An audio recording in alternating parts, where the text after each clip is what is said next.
Hello सारा people, आज हम लोग बात करेंगे मेरी एक और फेवरेट फिल्म के बारे में जिसका नाम है प्यार किया तो डरना क्या। A few moments later.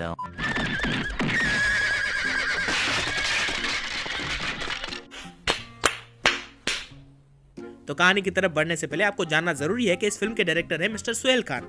तो उन्होंने बहुत सारा कचरा किया होगा यहाँ पे ऑब्वियसली, तो मैं आपको फिल्टर करके बताऊंगा। So let's start the story and meet mister Ajay Thakur. और पूरा गांव इनको चाचा ठाकुर बुलाता है क्योंकि ये अपने भतीजे और भतीजी के साथ रहते हैं। और हम लोग इसी से अंदाजा लगा सकते हैं कि इस गांव में कितने चूतिए लोग रहते हैं। मतलब क्या हो गया अगर वो अपने भाई के बच्चों के साथ रहता है, फिर भी उसका नाम तो वही रहेगा, उसी से बुला सकते हो ना तुम लोग। खैर, अब मिलते हैं इनके भतीजे से जिसका नाम है विशाल ठाकुर। और ये लड़का इतना संस्कारी है कि अपने डायलॉग्स भी बिना होठ हिलाए बोल देता है। कोई तुझसे बदतमीजी से पेश आए, ये मुझसे सहन नहीं होगा।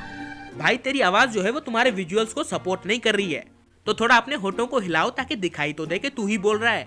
ये आपसे नहीं अपने आप से बात कर रहा था। इसकी जगह अगर तू ये बोल देता ना कि इस मूवी का डायरेक्टर सुहेल खान है तो वो ज्यादा बेटर एक्सक्यूज होता। और अब तूने बीच में बोल दिया है तो तेरे बारे में एक और चीज बताता हूँ मैं। ये भाई साहब इतने टैलेंटेड हैं कि हर चीज को एक ही एक्सप्रेशन में एक्सप्रेस कर सकते हैं। लाइक अगर कोई मर गया है तो उनका चेहरा इस तरह होगा, कोई पैदा हुआ है तो उनका चेहरा इस तरह होगा, फाइट कर रहे हैं तो उनका चेहरा इस तरह होगा, गर्लफ्रेंड से बात कर रहे हैं तो उनका चेहरा इस तरह होगा, बहन से बात कर रहे हैं तो उनका चेहरा इस तरह होगा। मतलब इस सिंगल एक्सप्रेशन वाले आदमी को देख के मुझे एक बात का शक हो रहा है जो मैं इससे पूछना चाहूंगा। विशाल, तुम्हें कब से क्या बोल दिया नहीं। तो कुल मिला के बात यह है कि Vishal is angry young man of this village जो किसी की नहीं सुनता सिवाय अपने चाचा के। विशाल को अपने माँ बाप की तस्वीरों ने एक बार एक बात कही थी जो कि ये है, विशाल बेटे, मुस्कान को बच्ची की तरह रखना। और इस आदमी ने उस बात को इतना सीरियस ले लिया कि अपनी बहन को बच्ची बुलाता है। भैया, बच्ची मैं यहाँ हूँ। अरे भाई, आजकल के जमाने में बच्ची का मतलब कुछ और होता है, मत बोला कर अपनी बहन को बच्ची।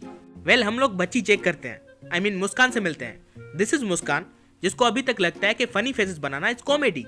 बहन जो तुम समझ रही हो वो वाली बच्ची नहीं हो तुम, ऐसा मत किया करो, नहीं अच्छा लगता इस उम्र में।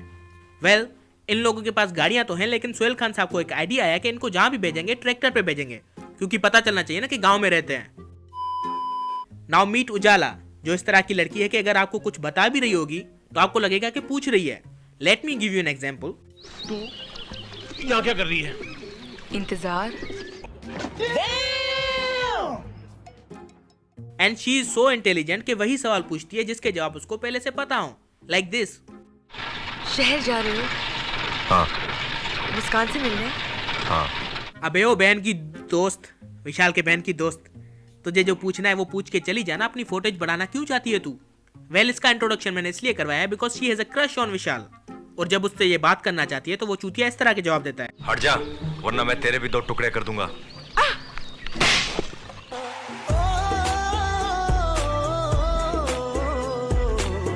अब इनकी जिंदगी बदलने वाली है क्योंकि विशाल की बहन मुस्कान को कुछ करना है।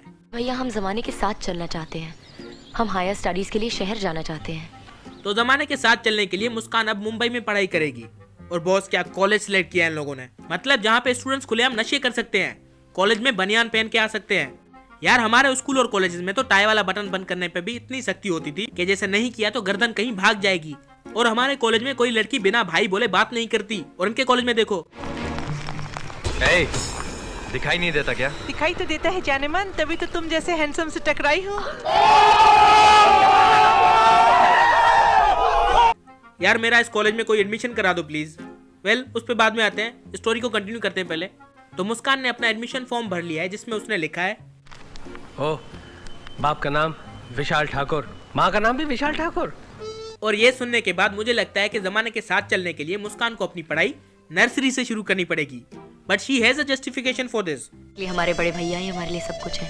अरे ओ अजीब औरत, माना कि तुम्हारा भाई तुम्हारे लिए सब कुछ है, लेकिन इसका मतलब ये नहीं कि अपने पेरेंट्स की जगह पे भी उसका नाम ठूस दो तुम। और गुस्सा तो मुझे इस प्रिंसिपल पे आ रहा है जो ऐसा फॉर्म पढ़ के भी इसको एडमिशन दे देता है। मतलब अगर रियल लाइफ में कोई कैंडिडेट इस तरह से फॉर्म फिल करता है तो उसको फाड़ के उसके मुंह पे मारा जाता है। और मुंह यहाँ पे मैंने इज्जत देने के लिए बोल दिया है, होता कुछ और है उस फॉर्म का। खैर, अब विशाल को वापस गाँव जाना है, लेकिन जाने से पहले वो मुस्कान से मिलता है और कहता है, अगर तुम्हें किसी भी चीज की जरूरत हो तो मुझे खत लिखने की या टेलीफोन करने की कोई जरूरत नहीं, बस याद कर लेना। मतलब अगर इसको किसी चीज की जरूरत हो तो खत नहीं लिखना है, फोन भी नहीं करना है, सिर्फ तेरे को याद करना है और याद करके रोना है कि कितना चूतिया भाई है मेरा। तो अब मिलते हैं इस फिल्म के हीरो से जिनका नाम है सूरज, और ये वही फिल्म कैरेक्टर है जिसने बॉलीवुड के सारे हीरोज को नंगा कर दिया था। I mean this is where the shirtless heroes started going viral, वरना इससे पहले जब बॉलीवुड में हीरोज अपनी शर्ट उतारते थे तो कुछ इस तरह के दिखते थे।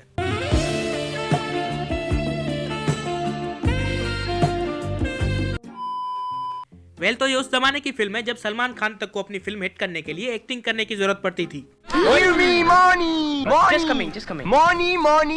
देना पड़ेगा। कोई तरीका है भीख मांगने का? ओके माय बैड, इनका शुरू से कोई वास्ता नहीं था एक्टिंग से। तो सूरज भी उसी कॉलेज में फाइनल ईयर में पढ़ता है जहाँ पे मुस्कान अपने फर्स्ट ईयर में आई है, लेकिन फिर भी दोनों के क्लासेस एक ही क्लास में होते हैं, और इसका क्रेडिट भी डायरेक्टर सोहेल खान को जाता है। खैर फिर ये लड़की अपने सीनियर्स के साथ दोस्ती कर लेती है and Suraj has started liking her. तो उसको इम्प्रेस करने के लिए कभी वो क्रिकेट खेल के दिखाता है, कभी गाना गा के दिखाता है, कभी अपने वाला डांस करके दिखाता है, तो कभी ढेर सारे पैसे दिखाता है। लेकिन इन सब से जब बात नहीं बनती तब वो अपनी इमोशनल स्टोरी सुनाता है, जिससे इन दोनों को एक दूसरे से प्यार तो हो जाता है, लेकिन इससे पहले कि इजहार हो मुस्कान के विशाल भैया वहाँ पे उससे मिलने के लिए आ जाते हैं। और फिर सूरज बिना ये पूछे कि वो कौन है उससे फाइट करना शुरू कर देता है, और ये ऐसी अनरियल सी फाइट है जिसमें अरबाज खान सलमान खान को मार रहा है, और ये सारा चूतियापन देख के वहाँ पे खड़ी इस बेचारी लड़की की भी हंसी निकल जाती है। खैर विशाल जो यहाँ पे मुस्कान से सिर्फ मिलने आया था, अब वो उसको वहाँ से लेके जाएगा, और इस सारे सीन के बीच में मुस्कान सिर्फ इतना बोलती है कि बेचारा सूरज। और अब ये बेचारा सूरज बिना वजह उनके पीछे उनके गांव तक जाएगा, और मुझे समझ में ये नहीं आता कि ऐसे लोग लड़कियों के पीछे उनके घर तक क्यों जाते हैं। मतलब इससे क्या बदल जाएगा मेरे भाई, और उल्टा इनको मार पड़ती है वो अलग। ऐसे एग्जाम्पल्स तो मैंने खुद देखे हुए हैं। खैर यहाँ तक जो आपने फिल्म देखी उसका नाम था प्यार किया तो डरना क्या, और इसके आगे की जो फिल्म है उसका नाम है प्यार किया तो पढ़ना क्या। मतलब अब मूवी के एंड तक ये दोनों कॉलेज वापस नहीं जाते, लेकिन इनके घर वाले इनको ताने तक नहीं मारते कि ऐसा कॉलेज में क्या हो गया कि तुम लोग जा ही नहीं रहे हो। जैसे अपने यहाँ होता है ना कि 2 दिन कॉलेज नहीं गए तो अपने खुद के घर वाले ऐसे देख रहे होते हैं जैसे पुलिस से भाग के हम लोग इनके घर में छुपे हुए हैं। चीटिंग करता है तो। खैर बस के ऊपर सूरज को नींद आ जाती है, जिसकी वजह से वो रास्ता भटक जाता है। फिर वो इन लोगों से रास्ता पूछता है जहाँ पे आपको देखने को मिलता है सोहेल खान की डायरेक्शन का कंट्रोल इस आदमी पे। मतलब कर क्या रहा है मेरा भाई? हाँ लगा रहा है बहुत स्कोप है तेरा। रास्ता पूछने के बाद ये बेबीज डे आउट वाली ड्रेस पहना आदमी पैदल ही निकल जाता है उनके घर, और वहां पे पहुंचने के बाद पहले तो ये मुस्कान को प्रपोज करता है और वो भी यहाँ के देती है। फिर विशाल से मार खाने के बाद वो फिर से पैदल निकल जाता है, और रास्ते में इसके सामने चाचा ठाकुर का एक्सीडेंट हो जाता है जिसको ये बचा लेता है।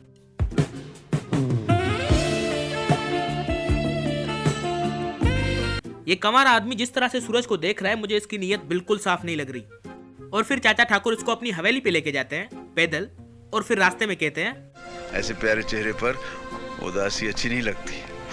ऐसे हालात में बेहतर यही है कि वक्त रहते इंसान सतर्क होकर अपने जज्बात को काबू में रखकर अपने कदम पीछे हटा ले। मैं बता रहा हूँ सूरज इसकी नीयत ठीक नहीं है, भाग जा।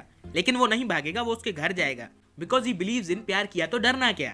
और घर पे पहुंचने के बाद विशाल अपने चाचा को बताने के बजाय इसको अपने घर पे रहने देता है, और फिर मुस्कान अपने भाई से कहती है तकदीर इसे यहाँ फिर से लाई है, कुछ तो बात होगी। हाउ संस्कारी यार। वैसे जैसी तुमने बात की ना, तुम्हारे मुंह पे कौन ही मारना बनती है। तो अब सूरज विशाल को इम्प्रेस करना चाहता है, इसलिए वो किसी और के घर पे पहली ही रात ये हरकतें करता है।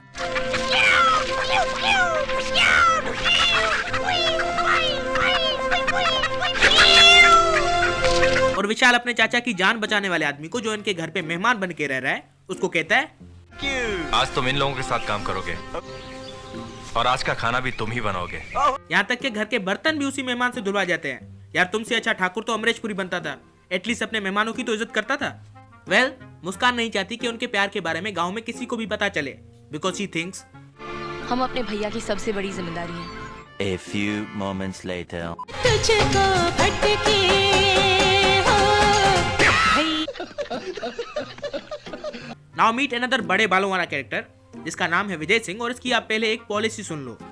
हर ठाकुर की लड़ाई मेरी लड़ाई है। Shut the fuck up. और ये चूतियापे वाली बात विशाल को इतनी पसंद आती है कि इसके साथ अपनी बहन की शादी तय कर देता है।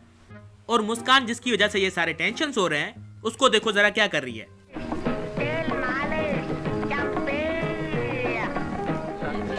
मालिश, तेल मालिश। क्या? कौन है ये लोग? कहां से आते हैं? वेल सूरज की काफी कोशिशों के बाद भी विशाल नहीं पिघलता, लेकिन वो फिर भी एक लास्ट ट्राई मारता है और उसकी सेटिंग करा देता है उजाला के साथ। और इससे विशाल इतना खुश हो जाता है कि मुस्कान की शादी कैंसिल करने के लिए सीधा विजय सिंह के पास पहुंच जाता है और वहाँ पे उसको पता लगता है कि Vijay Singh is the villain जो इसके दुश्मनों के साथ मिला हुआ है। और कहानी में इतनी उलट पलट देखने के बाद मैं राइटर से ये पूछना चाहता हूँ कि सर कहाँ से सोचते हो, क्योंकि दिमाग से सोची हुई कहानी तो ये लग नहीं रही है। वेल इस सब के बीच चाचा ठाकुर को मुस्कान और सूरज के बारे में पता लग जाता है, जिसपे वो कहते हैं बहुत बड़ा दुख दिया है मुझे, बहुत बड़ा सदमा पहुंचा है। और हम सब समझ सकते हैं कि इनके दिल दुखने की असल वजह क्या है। फिर पता नहीं कैसे वहाँ पे सूरज के पेरेंट्स पहुंच जाते हैं और चाचा ठाकुर उनकी अमीरी को देख के पिघलने ही वाले होते हैं कि अचानक से मुस्कान किडनैप हो जाती है। फिर ये लोग अपने ट्रैक्टर पे चढ़ते हैं और उसको इतना तेज भगाते हैं कि उन सारी गाड़ियों के आगे आ जाते हैं, क्योंकि इनके हिसाब से पब्लिक तो बंटी है, बंटी तो चूतिया है। और उसके बाद ऑब्वियसली विलन्स फाइट हार जाते हैं। और क्योंकि अब विशाल के पास अपनी खुद की बंदी है तो वो मुस्कान और सूरज को हग करने की इजाजत दे देता है। एंड इसके साथ ये फिल्म खत्म हो जाती है। So that was it from this video. Thank you so much for watching. Please हमारे वीडियो को लाइक कीजिए, इस पे कमेंट कीजिए, इसको शेयर कीजिए और हमारे चैनल को सब्सक्राइब कर लीजिए।